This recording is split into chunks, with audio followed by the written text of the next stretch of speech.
Good morning everybody. I'm doctor IHRK psychiatrist Vijayawada. నమస్తే. చాలా మంది అడుగుతుంటారు, సార్ తాగుడు మానేయటానికి ఏమైనా సులువైన మార్గాలు ఉంటే చెప్పగలరా అని. డెఫినెట్లీ. అసలు నేను డాక్టర్గా సైకాట్రిస్ట్గా చెప్పదలుచుకున్న ఫస్ట్ పదం ఏంటంటే, అడుసు తొక్కనేలా, కాలు కడగనేలా. బురదలో కాళ్ళు పెట్టుకోవటం, మళ్ళీ కడుక్కోవటం. అసలు prevention is better than cure. అసలు వాటి జోలికే వెళ్ళొద్దు.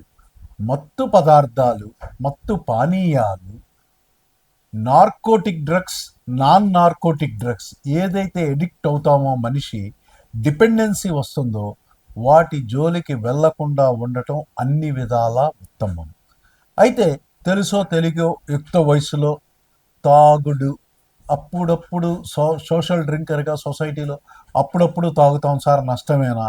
మీరు ఎప్పుడో నెలకు 1-2 సార్లు 4 పెగ్గులు 2 పెగ్గులు తాగితే నష్టం అనను. సోషల్ డ్రింకర్గా ఇబ్బంది లేదు.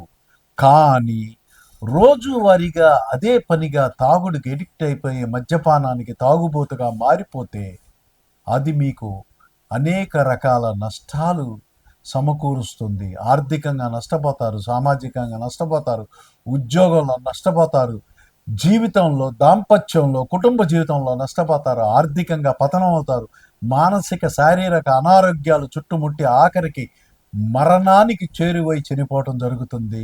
కాబట్టి తాగుడుని మానివేయాలి.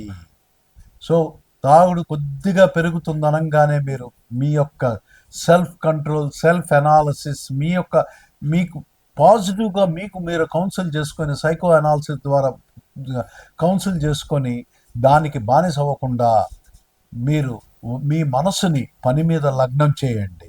లేదా అదర్ పాజిటివ్ థింగ్స్, మంచి హ్యాబిట్స్, మంచి అలవాట్లు, వ్యాయామం, వాకింగ్, యోగా, మంచి మంచి మిత్రుల సాంగత్యం, పనిలో మనసు లీనమవటం, కుటుంబంతో టైం స్పెండ్ చేయటం, పాజిటివ్ మార్గాల ద్వారా వాటి జోలికి వెళ్లకుండా ఖచ్చితంగా దానికి బానిస అవ్వకుండా మీరు దీని నుండి బయటికి రండి.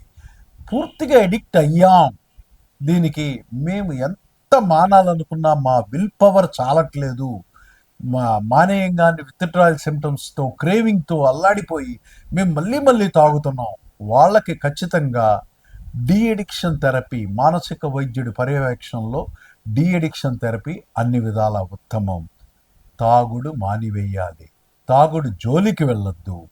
అలాగే అసలు చిన్న పిల్లలుగా మీ పిల్లలు చిన్న పిల్లలుగా మీ ఒళ్ళో కూర్చొని టీవీలో చూస్తున్న యాడ్స్, మా హీరో, మా క్రికెటర్ ఏంటవి, ఆ బాటిల్స్ ఏంటి ఏదో తాగుతున్నట్టు చూపిస్తున్నారంటే ఆ రోజున చిచి ఇదేంట్రా ఇలా అడుగుతున్నావు అని వాళ్ళని ఈసడించుకోకుండా, లేకపోతే తప్పించుకోకుండా, ఇది మంచిది కాదు, ఇది మద్యపానం, ఇది స్లో పాయిజన్, జీవితాలని నాశనం చేస్తుంది, అతలా కుతలం చేస్తుంది, దీని జోలికి పిల్లలు మీరు వెళ్ళొద్దు అని అతి చిన్న వయసులో వాళ్ళ మనసులో విత్తనాల్లాగా సీడింగ్ చేయటం అనేది అన్ని విధాల ఉత్తమం, మంచిది.